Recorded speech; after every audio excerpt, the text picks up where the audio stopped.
I will discuss Philippine island territories in the West Philippine Sea. What are the islands in the West Philippine Sea that are part of Philippine territory under Philippine sovereignty? I'm referring to Scarborough Shoal, that's Bao de Masinloc, and islands in the Calayan Island group within the polygonal lines of PD 1596. We're claiming the high tide features. Why are we saying that these islands are within Philippine territory under our sovereignty? When you look at the Treaty of Paris lines, the Treaty of 1898, you will see here that Scarborough Shoal is outside the line. And the islands in the Calayan Island group that we claim are outside the Treaty of Paris lines. So why do we say that these islands are within Philippine territory? The greatest misconception in Philippine history is that many of our public intellectuals, even legal luminaries, are saying that Philippine territory is limited to the islands within the lines of the 1898 Treaty of Paris between Spain and the US. This is factually, legally, and historically false. And this has misled our people and the rest of the world as to the true extent of Philippine territory.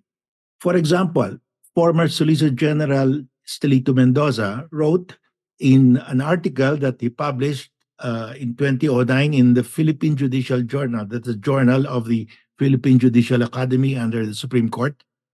He said that it must be remembered that the Calayan Island Group came to be part of the Philippines only upon the enactment on June 11, 1978 of PD 1596. It has never, through the centuries of its existence, been regarded as part of Philippine archipelago. And this has been widely quoted by the Chinese. They're saying the Scarborough Shoal and the KIG are not part of Philippine territory. Even your former Solicitor General said it has never been part of Philippine territory. And you have also Father Bernas, the Dean of the Ateneo Law School. He wrote a column in the Inquirer in 2012 that in the Spratlys, we are claiming land areas that are outside the lines drawn by the Treaty of Paris. He said, we cannot justify that under treaty law. It's not part of the treaty. The challenge for us is to be able to justify our claims under the present state of international law. And you have former Senator Juan Ponce Enrile, who is now the Chief Presidential Legal Counsel of President Marcos Jr. Recently, just last May 2021, he said, Alam mo, yung Scarborough, tayo, hindi sa atin yun eh. Squatter lang tayo dun. It's outside of the Treaty of Paris. At ang kaalaman ko, outside of UNCLOS sa atin as far as we're concerned. But historically, ang mga tao natin, nagpupunta doon, nangingisda. Ang akala natin, pag-aari natin yon. All of these statements of our legal luminaries claim that Philippine territory is limited to the islands within the treaty lines of the Treaty of Paris. And this has misled not only Filipinos, but also China.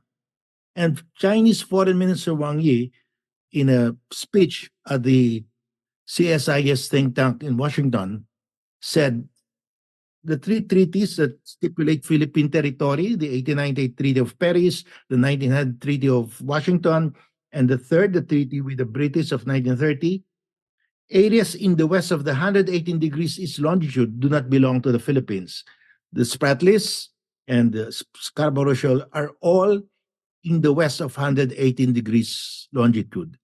This is the 118 degrees longitude line of the Treaty of Paris.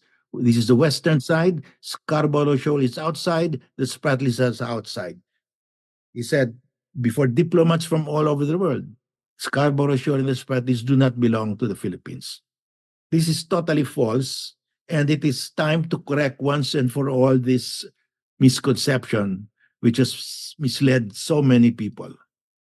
We start with the 1935 Constitution, which defines Philippine territory.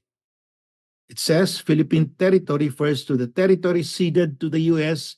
by the Treaty of Paris of 1898, together with all the islands embraced in the treaty concluded in Washington. That's the Treaty of 1900. So here you can see a hint already that Philippine territory is not limited to the territory ceded by the Treaty of Paris. It also includes islands embraced in the Treaty of Washington. Treaty is the treaty concluded with the British, uh, demarcating our boundary in southern Philippines between southern Philippines and British North Borneo. Now, if you drill down to the treaties, the 1898 treaty says what was ceded to the Philippines by Spain to the U.S. Was the archipelago known as the Philippine Islands, lying within the following lines. That's the Treaty of Paris lines. But the Treaty of Washington later clarified 2 years later that the cession of 1898 included any and all islands belonging to the Philippine archipelago lying outside the lines of the Treaty of Paris.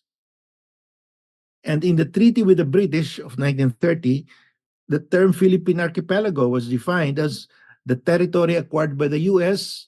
in the Treaty of Paris of 1898 and the Treaty of Washington of 1900. So it's clear that Philippine territory includes any and all islands belonging to the Philippine archipelago lying outside the lines.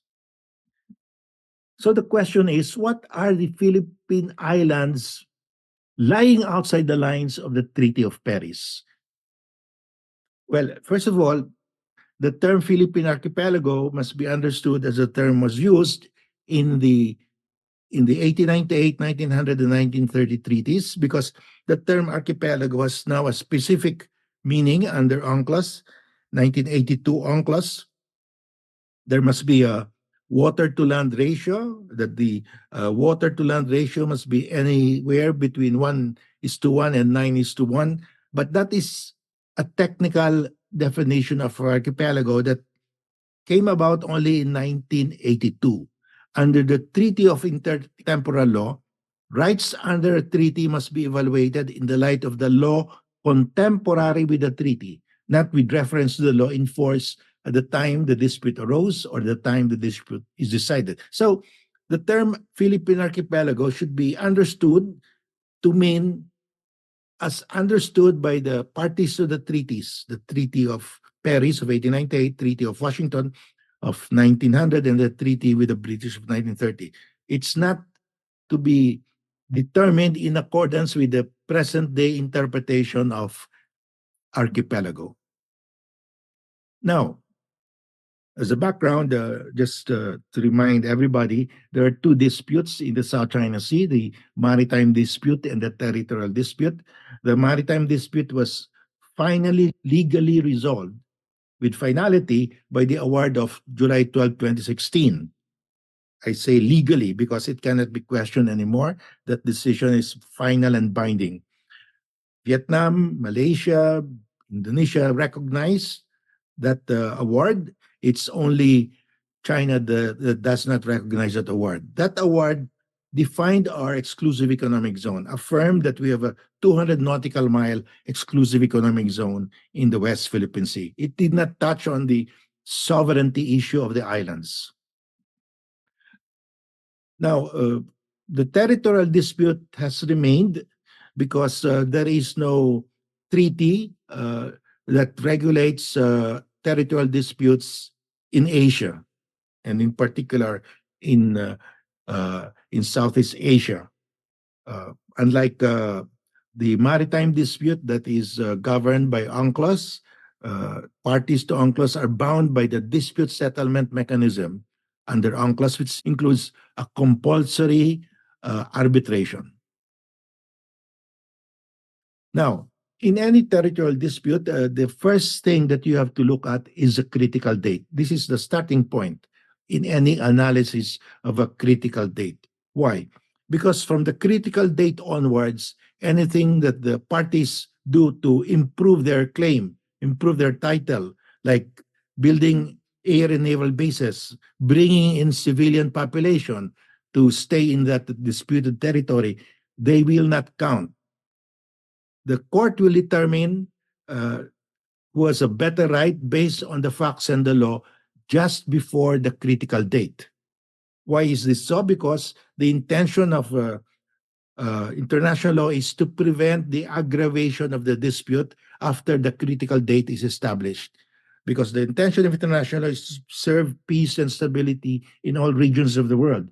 The moment the critical date is established, you cannot improve your title anymore by bringing in troops there. That will not matter. That has no relevance at all to in determining who has a better title to the disputed territory. So, what is the critical date in the South China Sea dispute? Well, we have to go to the timeline. Uh, in 1734, Spain claimed the Spratlys and Scarborough Shoal in the 1734 map. This was affirmed in the 1808 and 1875 Carta General del Archipelago Filipino. No other country made a competing claim to the Spratlys or to Scarborough Shoal until 1933. In 1933, France officially annexed the Spratlys as part of the French Union, not as part of French Indochina. In other words, France claimed the Spratlys for itself, not on behalf of its colonies in Indochina. And that's very important because Vietnam is claiming the Spratlys as successor to France and cannot do that because France never claimed the Spratlys as part of Indochina, but as part of the French Union.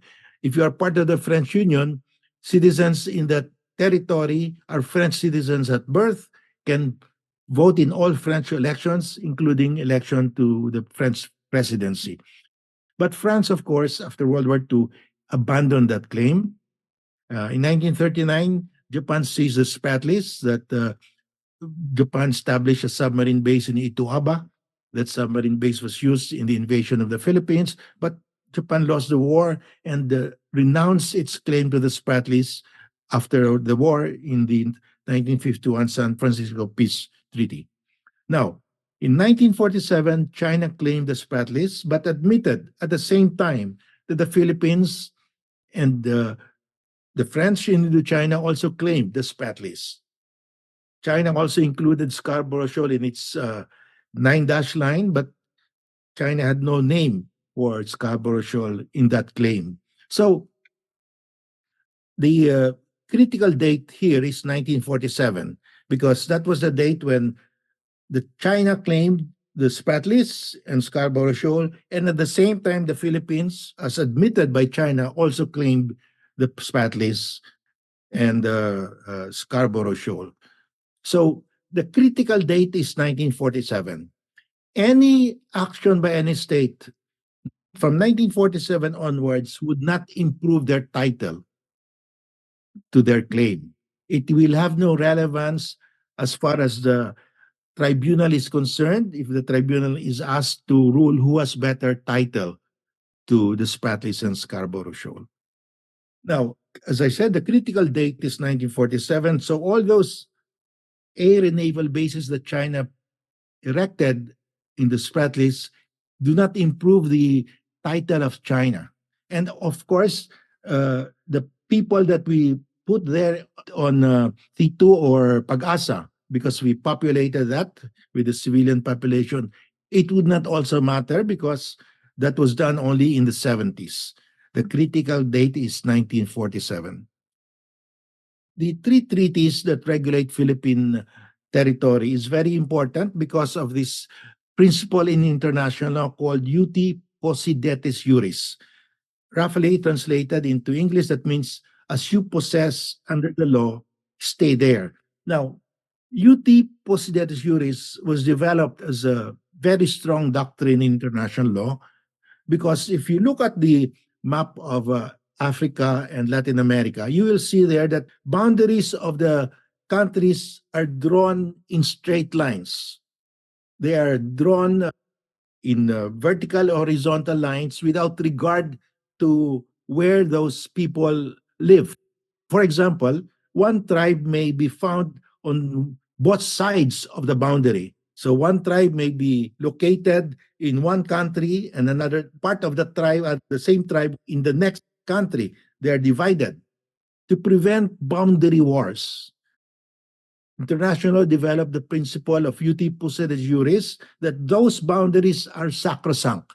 The boundaries established by the colonial powers in their former colonies, as those colonies emerged to become independent states, they are sacrosanct and must be respected by all states, because the purpose of the law is to prevent boundary wars. You have to respect all the boundaries established by the colonial powers. And that applies to the Philippines. In our case, three treaties established our territory, all established by the colonial powers: Spain and the US for the Treaty of Paris and the Treaty of Washington, and UK and the US for the 1930 treaty demarcating our boundary in southern Philippines. So those boundaries must be respected by all states, and this is a very strong principle under international law. All states must respect those boundaries. So the question is, what are the islands of the Philippine archipelago that are covered by the uti possidetis juris principle?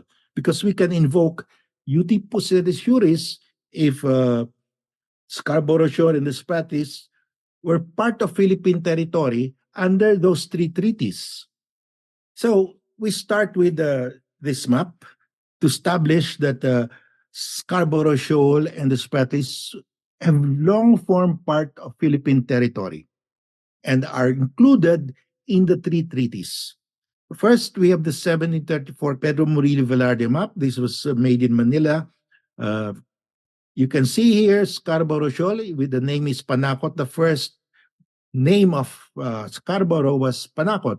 It's a Tagalog word for danger. And you have Los Baos de Paragua. Paragua was the old name for Spanish name for Palawan. Los Baos in English means the shoals. So the shoals of Palawan, these are the Spratlys. This is an official map of Philippine territory in 1734 because of this cartouche.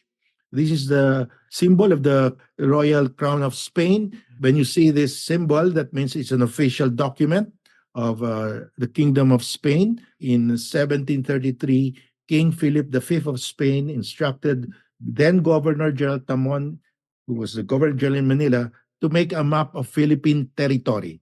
And in 1792, Alessandro Malaspina came to Manila. He was the head of the Spanish scientific expedition that was sent to visit all the Spanish territories all over the world, to collect specimens of flora and fauna, and to chart the Spanish waters.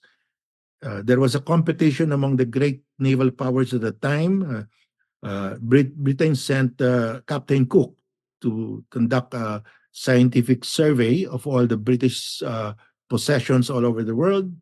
And the French also sent their own expedition. That expedition also came to the Philippines. But in 1792, Alessandro Malaspina, as head of the Spanish expedition, came to Manila. And when he arrived in Manila, he went to Scarborough Shoal. Why? Because Scarborough Shoal became very famous in Europe when the British tea clipper ship Scarborough ran aground on the rocks of Scarborough in 1748. And after that, the European cartographers renamed Panakot as Scarborough Shoal because of that grounding of the British tea clipper ship. So Alessandro Malaspina went to Scarborough Shoal because it was a very famous shoal, and he conducted the first ever hydrographic survey. That means he measured the depths of all the areas to guide navigators so that they will not hit the rocks of Scarborough and run aground, and just like what happened to the British tea clipper ship Scarborough. And so this was the instrument he used, the plummet. This is a lead, heavy lead. You attach it to a rope and you drop the lead and you can measure the depth of the waters. He made a depth sounding. That was how they made depth soundings at the time of Scarborough Shoal. So this is the map. You can find this map in the Museo Naval de Madrid. It was the first ever hydrographic survey of Scarborough Shoal, 1792, and the Chinese didn't even know that such a shoal existed. at that time. And this is the map of 1808. This was now made at the time when Spain had a cartographic office. They call it charting office at the time. Dirección Hydrografía. This is equivalent to our NAMRIA. They made the charts at that time. They were not called maps. They were called charts because charts of that mode of transportation at the time was through ships. So this was an official map of Philippine territory as of 1898. And this is a map of the entire Philippines. This is the first part. And you will see here the survey of Malaspina inserted in the map. It's very unique because the rest of the map does not contain any hydrographic survey, no depth soundings in all the other islands. Only Scarborough Shoal had a depth sounding. Why? Because the director of this Direction Hydrography at the time was Joseph Espinosa, and he was an officer of Malaspina when Malaspina came here to Manila. So he was with Malaspina when Malaspina went to Scarborough Shoal. So when he became the director of this mapping agency of Spain, he inserted the hydrographic survey that he did with Malaspina. So this is the full map. And in the lower part of the Philippines, you can see already islands of the Spratlys being included as part of Philippine territory, but not yet complete because they were still surveying the area. Finally, we come to the best map, the last map of Philippine territory that Spain made during the Spanish regime. This is the complete map of Philippine territory. All the islands of the Philippine archipelago are in this map. So if you ask the question, what are the islands of the Philippine archipelago lying outside the lines of the Treaty of Paris? You go to this map. This is an official map of Philippine territory during the Spanish regime. It was issued in 1875 with a little correction in 1888. And you will see here also Scarborough Shoal with depth soundings. And you will see here the entire Spratlys forming part of Philippine territory with names and with depth soundings also. Because this map was made by Claudio Montero, Spanish naval officer, spent most of his career in the Philippines. He was appointed as the chairman of the first Philippine Hydrographic Commission. And his job was to conduct depth soundings of all islands of the Philippine archipelago. So here you will see depth soundings in many of these islands, especially in the Spratlys. So this is the map. This is the holy grail of Philippine map because this is the complete depiction of Philippine territory during the Spanish regime. Unfortunately, we don't have a copy of this map here in the Philippines. And we forgot about this map. But if you go to the Spanish Defense Ministry, you can download for free a high-resolution copy of this map. This is where I downloaded this map. It is an official map of Philippine territory as of 1875 during the Spanish regime. And it was also adopted by the U.S. When the U.S. came to the Philippines, they had no map, so they adopted the map as a map of Philippine territory. So you will see here, War Department Adjutant General's Office, 1901, third edition, because the U.S. adopted and reissued this map 4 times. So they only added, superimposed the telegraph lines, the cable lines, but exactly the same map. So you have the Spanish regime saying this is Philippine territory during the Spanish regime, and you have the Americans saying this is Philippine territory during the American regime. But we have forgotten about this map. It's like saying you don't have a title to your house and lot because are the title Philippine archipelago. This is officially adopted by Spain and the U.S. Now, so it was reissued 4 times by the U.S. government. So it was well known to the U.S. military officers at the time, but we have forgotten this map. Now, if you look at the map, 1875 map, in the Spratlys areas, you will see here, this is the boundary of Philippine territory in the map. T2, that's Pag-asa. That's the largest island that we possess. And then this is Loita. We call that Kota. That's the second largest island that possess in the Spratlys. And you have here Ituaba, the largest island in the Spratlys, under the possession of Taiwan now. No?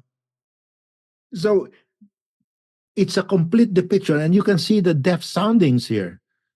There are names with deaf soundings. And if you look at Scarborough in that map, in the 1875 map, this is the Scarborough in 1734. This is Scarborough in the 1808 map, and this is now the Scarborough in the 1875 map with deaf soundings also. So China has no map like this. I mean, in 1734 up to 1875, China didn't even know that such a shoal existed. Now, if you go to the Calayan Island group, this is PD 5096 drew polygonal lines. PD 5096 said all the islands and the waters within these lines constitute Philippine territory. Of course, that went against international law because you can only claim as your territory up to 12 nautical miles. When this was issued in 1570s, the territorial sea was still 3 nautical miles, but we claimed beyond 3 nautical miles as a territorial sea. So we had to revise this PD. We amended the PD, Republic Act 9522, claimed now only the high tide features and the 12 nautical mile territorial seas to align our claim with UNCLOS, with international law. So if you look at the Spratlys in two maps, you have the 1875, T2, Loita, Ituaba, and you will see here also Pag-asa. You will see here Kota, that's Loita, and you will see here Ligao, that's our name for Ituaba. And the boundary is here. This is the extent of our exclusive economic zone. The boundary is here. It's exactly like the boundary in the 1875 map. It included all the islands that we're claiming. Vietnamese also made a map of the South China Sea, including the Spratlys. So they also included the polygonal lines under PD 5096. And it's the same if you look at the two maps, the 1875 and the Vietnamese map. So you have here T2 Island, that's C2 Island. You have Loita Island, that's Loita. And you have here Ituaba, and that is Ituaba. Now, after signing the Treaty of Paris, the Americans, of course, came to the Philippines. And when they reached the Cagayan de Sulu in somewhere here in Cebuto, Cagayan de Sulu and Cebuto, Mapan, Turtle Islands or somewhere here, the Spanish garrison, they refused to vacate. This map really was attached to the Treaty of Paris. Very few people know that in the Treaty of Paris, there was a map attached. And that map included the entire Spratlys as part of Philippine territory, included here the Mapun Island, Turtle Island, and Cagayan de Cebuto. So when the U.S. Senate ratified the Treaty of Paris, they were looking at this map. And they said, okay, we agree, we approve the treaty, we ratify it. It includes the Spratlys as part of Philippine territory and all the rest of the islands in this map. Unfortunately, there was a problem. So the treaty was signed, Spain paid $20 million. What was ceded under the Treaty of Paris were the islands lying within the lines of the Treaty of Paris. So only the islands within the lines. But in the Treaty of Paris, there are coordinates, longitude, latitude, geographical coordinates. And if you draw the coordinates into lines, this is what you get. The coordinates excluded the Spratlys, excluded Mapun Island, Cagayan de Sulu, Cebuto, and Turtle Island. So there was a problem. What the Senate approved included, they were looking at the map and it included the Spratlys, but the treaty contained the geographical coordinates. If you draw the geographical coordinates, it would not include the Spratlys. The map did not match the geographical coordinates stated in the treaty. So there was a problem. That's why when the Americans came, here the Spanish garrison in this area, Cagayan de Sulu, Cebuto, refused to vacate. They said, we're not part of the session. If you look at the coordinates, it does not, the coordinates do not include Cebuto, Cagayan de Sulu. So the Americans had to go back to the Spaniards and said, look, we want a clarification of the treaty to that the treaty included in the cession to America, to the US, all other islands outside the treaty lines. Because that was really the intention for the Spain to cede the entire Philippine archipelago. But unfortunately, the Americans made a mistake. They were the ones who drew the coordinates, and they were not exact in drawing the coordinates. So the U.S. Secretary of State wrote the Spanish ambassador in Washington that, look, our intention was that you will cede everything in the Philippine archipelago. So let us sign another treaty clarifying that. That was the position of the U.S. The Spaniards said, we had no recourse but to sign what you dictated to us. You dictated to us those coordinates, and the treaty conveyed only islands within the coordinates. All other islands outside the coordinates were not conveyed to you because we have to follow the text of the treaty. So there was this exchange of notes, very acrimonious over time. Finally, the US said, okay, we will pay you $50,000 more, just saying that the session included all the other islands of the Philippine archipelago. The Spaniards said, no, that's too little. The Americans said, okay, we will increase it to $100,000. The Spaniards agreed, and so the Treaty of Washington was signed. The Spanish ambassador in Washington sent correspondence, telex to his Spanish minister in Madrid, and he said, there is only one article to the Treaty of Washington drawn in such a manner as to comprehend other islands outside the limits of the Treaty of Paris. So if you look at the treaty, it says Spain relinquishes to the treaty, to the US, all title and claim of title to any and all islands belonging to the Philippine archipelago lying outside the lines of the Treaty of Paris. So it included all other islands belonging to the Philippine archipelago. And it says here that those islands lying outside the treaty lines are deemed included as fully as if they have been expressly included within those lines. So it retroacted the cession under the Treaty of Washington, retroacted to the Treaty of Paris. So clearly, what was ceded included other islands lying outside the lines. All other islands belonging to the Philippine archipelago were also ceded. So the question is, what are those islands lying outside the treaty lines that were ceded? Where is that document saying that these are the islands of the Philippine archipelago? Because we have to look at islands of the Philippine archipelago lying outside the lines. Where do we find that document or that map? We go back to the 1734 Murillo Velarde map. That's the first official map of Philippine territory during the Spanish regime. We go back to the 1808 map, Carta General, and finally the Holy Grail map, 1875 map, which is the complete map of all the islands belonging to the Philippine archipelago. So that's how we answer that question. What are the islands of the Philippine archipelago lying outside the lines of the Treaty of Paris that were conveyed under the Treaty of Washington of 1900? We look at this map. Now, the map of 1875 was reissued, adopted and reissued 4 times by the US. The Treaty of Paris was signed December 10, 1898. Before the end of that year, just 20 days, within 20 days, the US adopted the first map, the Carta General, right after the signing. Just before the signing of the Treaty of Washington of 1900, the US adopted another map. And after the signing, again, another map. And the last map was the 1902 map. So the US adopted the Carta General del Archipelago Filipino 4 times. So this is really the map that says this is Philippine territory. We forgot all about this map, so we better start looking at this map now.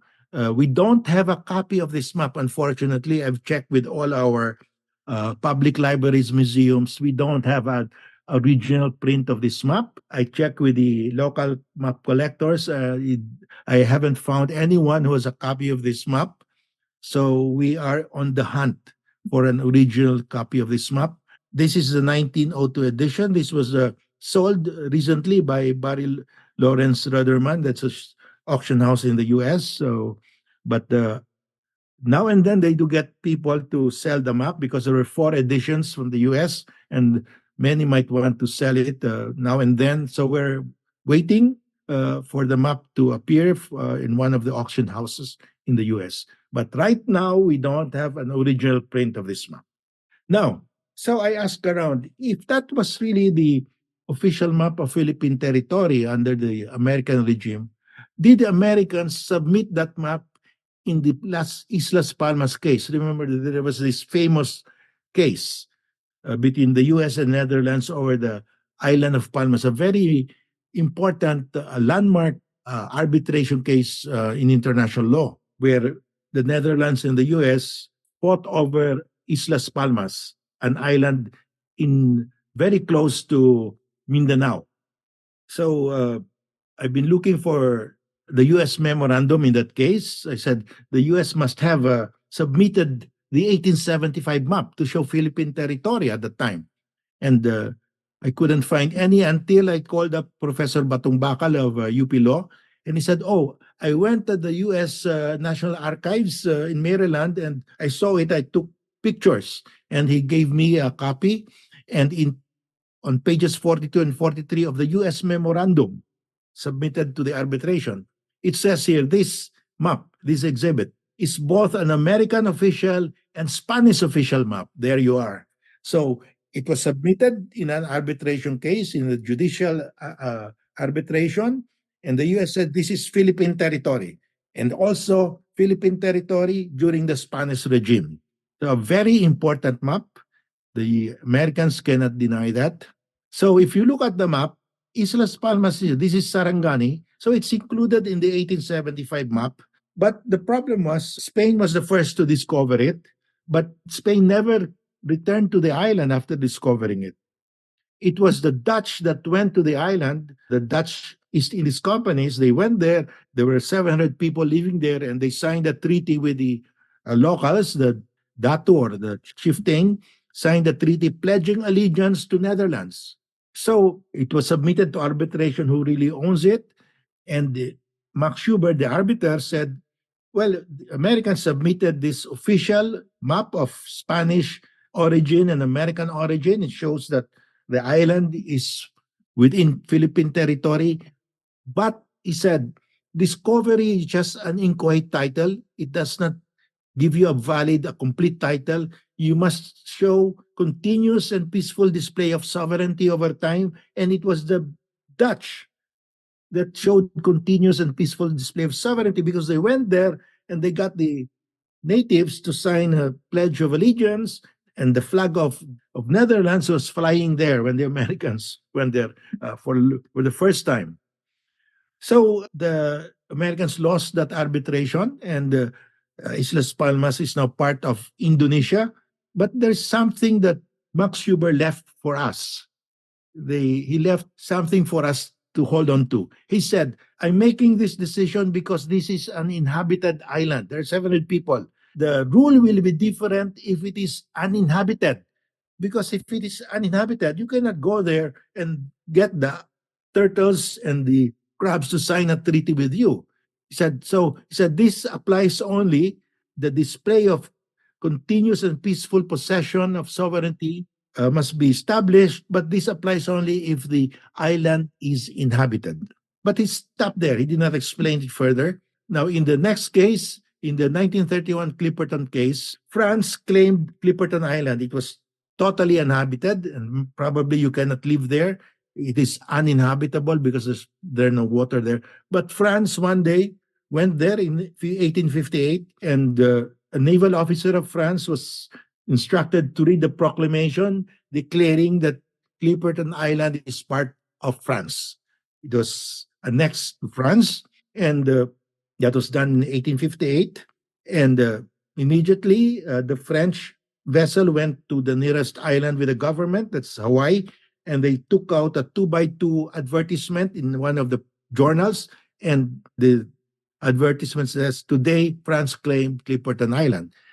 And for the next 39 years, France never returned to Clipperton Island until in 1897, Mexico claimed Clipperton Island. So France went there only once to claim it and never showed up for 39 years when until Mexico claimed it. And when it was claimed by Mexico, it was submitted to arbitration by King Emmanuel of Spain. And King Emmanuel said, this island was completely uninhabited. And so when France appeared, no, there were no other claimants. France had absolute and undisputed disposition of that state. And therefore, the title of France became complete upon discovery because there were no inhabitants there. You cannot go there and ask the turtles and the crabs to sign a treaty with you. So you don't have to go back to that island anymore. You don't have to show continuous and peaceful possession of sovereignty because there's no point. There are no people there. So discovery will give you a complete title immediately from the moment the occupying state makes its appearance. The title is complete because it's uninhabited. There were no other claimants. So that was the decision. And this was affirmed in the next case, Eastern Greenland. Denmark, of course, claimed Greenland, the entire Greenland, a long time ago in the 1700s. But they only populated the warmer areas, the coastal areas. They did not populate the inner areas because the inner areas were very cold. It's impossible to live there. So one day, Norway declared that it was annexing the eastern Greenland, the inner areas. So a dispute arose, and the dispute was submitted to the Permanent Court of International Justice. The court said, bearing in mind that no other claims were made by other states when Denmark claimed it in the 1700s, and that the area is inaccessible. You cannot live there. It's uninhabitable. Then, when Denmark claimed it in 1700s, it was complete. The title of Denmark became complete because you don't have to inhabit what is uninhabitable. The law does not require you to do the impossible. You cannot inhabit what is not habitable. So the mere discovery would be sufficient. Discovery and claim would be sufficient. So we go now to the Spratlys. We claim the Spratlys. The Spaniards claim it for the Philippines in 1734, in 1808, in 1875. As of 1875 and until 1933, no other state had claimed the Spratlys. And the Spratlys, according to the July 12, 2016 Arbitral Award, the tribunal said there is no historical record of human habitation in the Spratlys. The Spratlys, based on its natural resources, is not capable of human habitation.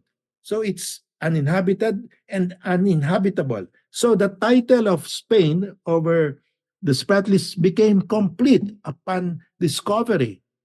That was in 1734 at the very latest, because that was included in the map of 1734. It reiterated in 1808 and in 1875. And there were no other claimants until 1933. So our title to the Spratlys became complete in 1734 because the islands are not habitable. So this is the Carta General. We must value this map because this is that will show what are the islands of the Philippine archipelago lying outside the lines of the Treaty of Paris. Now, in 1938, the Philippines was already under the Commonwealth government that's run by Filipinos. And our Filipino officials at the time really had a very good foresight. In 1938, they said some country might claim this Scarborough Shoal. We better put up something there, a marker, a lighthouse.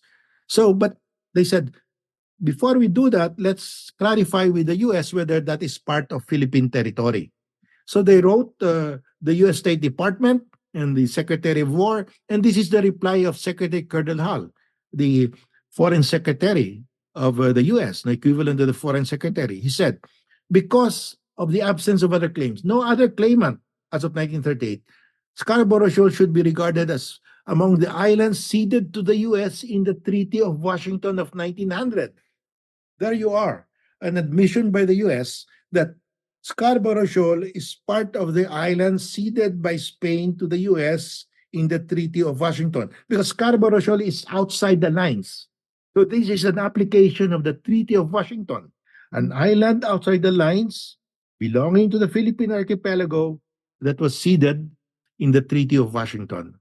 So the Americans cannot deny now that Scarborough Shoal is part of Philippine territory. They already admitted it in 1938. Now, so how do we now show to the world the Philippine territory?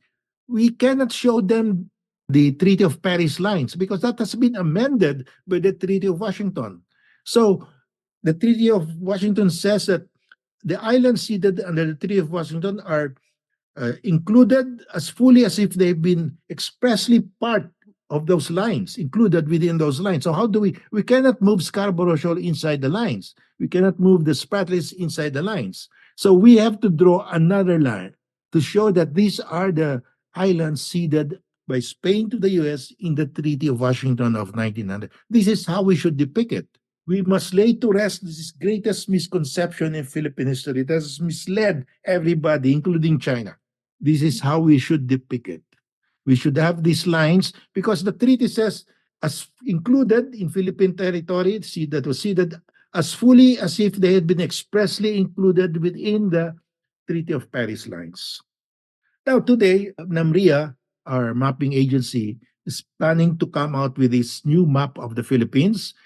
They will draw the Treaty of Paris lines.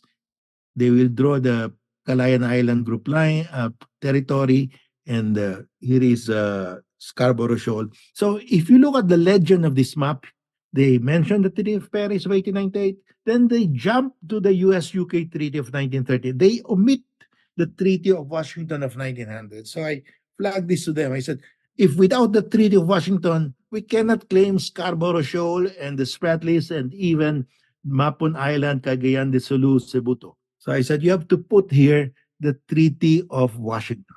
I hope they do that.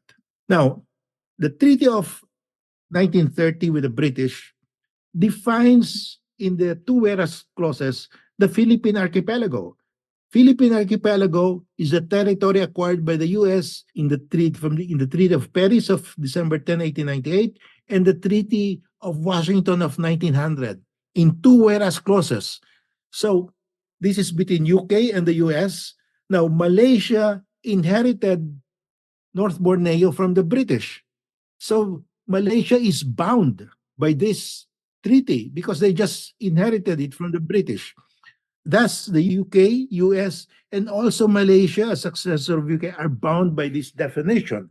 The Philippine territory includes the Treaty of Washington. Now, in 1933, France claimed the Spratlys. China did not protest because the year before, in 1932, China protested the annexation of France of the Paracels. And China said the Paracels form the southernmost territory of France. So 1 year before 1933, China said our southernmost territory are the Paracels. So when France annexed the Spratlys, China couldn't say that, oh, our territory includes the Spratlys because they already said the year before that their southernmost territory. They cannot move farther south because you have to cross the South China Sea high seas before you reach the Spratlys. So China was quiet when France annexed the Spratlys. And as I said, France claimed the Spratlys on behalf of itself, not on behalf of its colonies. And when Vietnam claimed the Spratlys, saying that they inherited it from France, the French made it clear. They issued several notes verbal saying that beyond doubt, the Spratlys belong to the French Union, not Vietnam. They said, no, we did not claim it for Vietnam or for any other Indochina colony. We claim it for ourselves. That is the defect of the claim of Vietnam. They cannot claim it as the successor of France because France did not claim it on their behalf. Now, China issued this three-volume atlas of ancient maps in China, all the ancient maps of China since the beginning of the dynasty until the last dynasty, the Chinese dynasties ended in 1912. The last dynasty was the Qing dynasty. So these are three volumes published in 1990, 94, and 1997. And in these maps, ancient maps of China, in all these ancient maps of China, Hainan was the southernmost territory of China. So you have this Song Dynasty map, Hainan as the southernmost territory of China, a Yuan dynasty, the Mongol dynasty. Hainan is the southernmost territory. You have the Ming dynasty. This is Hainan as the southernmost territory. And finally, you have the last dynasty, the Qing dynasty, Hainan again as a southernmost territory. These are all in the Atlas of Ancient Maps of China, an official publication of the People's Republic of China. They cannot deny that these are the official maps of the Chinese dynasties. And so, what is the legal value of these ancient Chinese maps? As a rule, maps do not establish sovereignty over territory unless attached to a treaty. So, if there's a treaty between two states saying that the attached map shows the territory of state A or state B, then that is binding. But there is an exception. If a map is unilaterally produced by a state, even if it's not attached to a treaty, it can bind the producing state if it is adverse to its interest. So in the case of Pedra Blanca, this is the arbitration between Malaysia and Singapore. The tribunal said, the ICJ said, the map still stands as a statement of geographical fact, especially when the state adversely affected has itself produced and disseminated it even against its own interests. China produced these ancient maps in China and disseminated it against its own interests. So China is bound by those maps. It is an admission by a party against its own interests, and that is binding. That's the rule. You are bound by an admission against your own interest. In 1932, France seized the paracels and announced it to the world. We are annexing the paracels. So China protested. China made this protest in 1932. China said, the paracels belong to China, and they form the southernmost part of Chinese territory.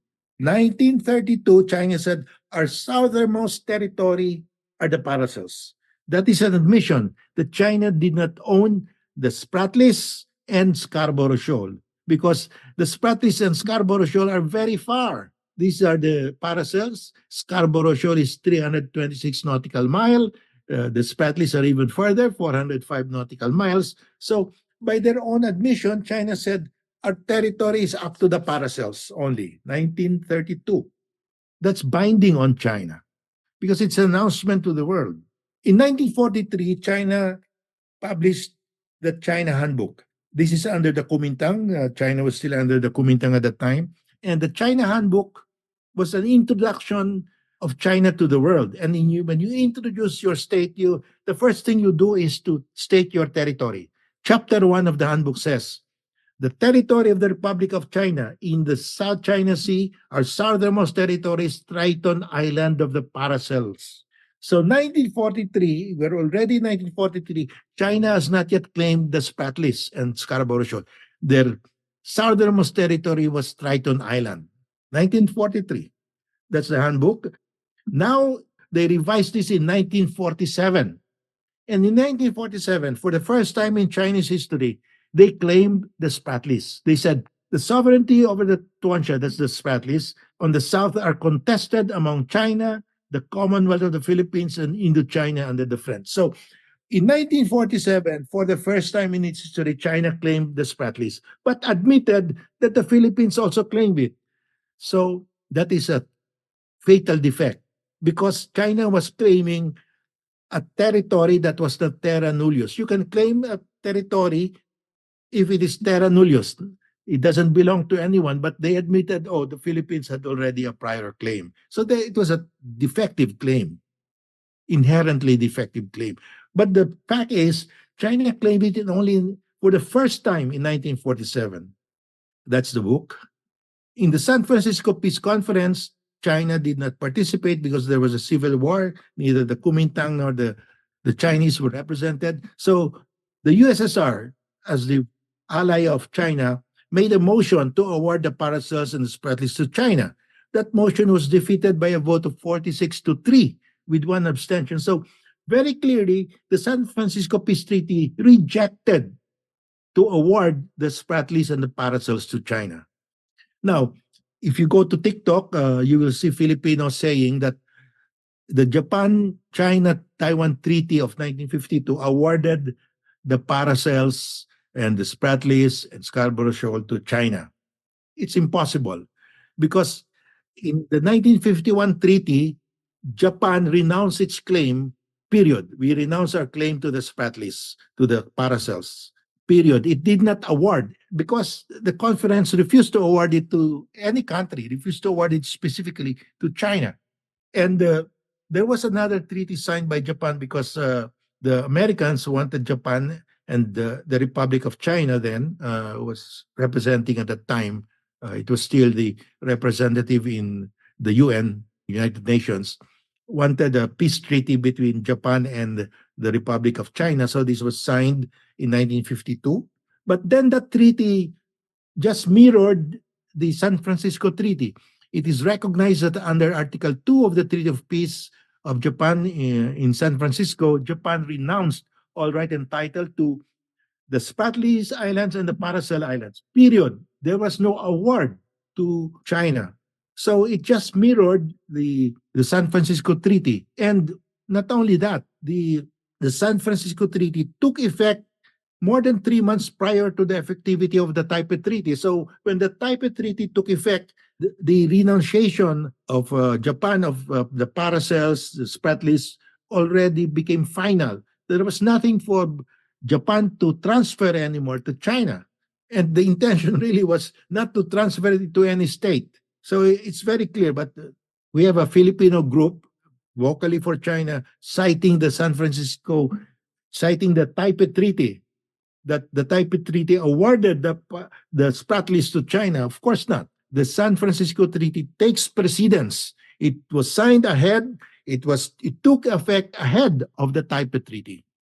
So China did not participate in the arbitration at The Hague, but China said, we're not participating, but this is our position. They said that Philippine territory is governed by the three treaties pursuant to its 1935 Constitution. They mentioned again the Treaty of Washington. So they admitted that Philippine territory includes the islands ceded to the U.S. by Spain in the Treaty of Washington. Because they mentioned the Treaty of Washington, that Philippine territory is regulated by three treaties. And of course, they did not read the text of the treaty because they just relied on Filipinos who said Philippine territory is limited to the islands within the treaty lines. But they are bound by this admission. This is a judicial admission because they said we're not participating, but this is our position. And the tribunal said we will treat your position paper as your comment. So this is a judicial admission by China that Philippine territory is governed also by the Treaty of Washington. And judicial admission is the highest form of admission. China cannot get out of that. They already admit that Philippine territory is governed by the Treaty of Washington also. So it's really a judicial admission, the highest form of admission. And China is forever stopped from claiming that Philippine territory is limited to the islands enclosed by the Treaty of Paris lines. So the last issue to be resolved is, did the U.S. or the Philippines ever abandon its claim to the Spratlys or Scarborough Shoal? You go to the timeline, there was never an abandonment. In fact, in 1935, we included that in our Constitution. The moment we included that, then it could no longer be detached by the U.S.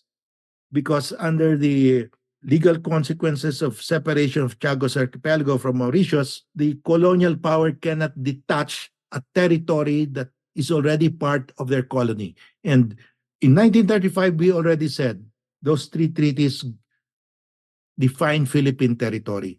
And there was no abandonment at all. In 1946, when we became independent on July 4, the uti possidetis iuris principle applied already. All states will have to follow that already. Now, China only claimed the Spratlys in 1947, too late the hero, because the uti possidetis iuris principle took effect already July 4, 1946, when we became independent. China claimed the Spratlys a year later, 1947. And so there is really no abandonment. Vietnam occupied it only in 1975. That's way beyond the critical date. So, conclusion, we have to bear in mind and tell everybody, tell our people that our national territory is governed by three treaties. They are fortified by the UT Positus Juris principle, and we must show to them the 1875 Carta General del Archipelago Filipino as proof that the Spratlys and Scarborough Shoal form part of Philippine territory.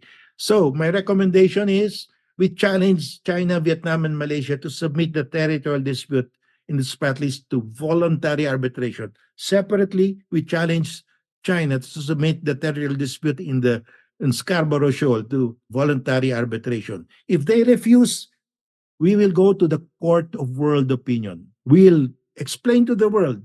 We have all these records. We have all this evidence. We have all these doctrines of international law.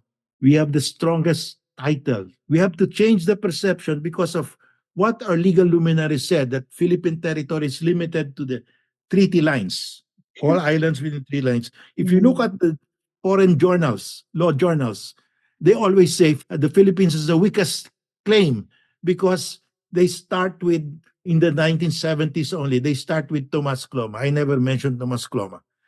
We start with the 1734 Murillo Velarde map. I end my presentation here. Thank you for your patience and kind attention.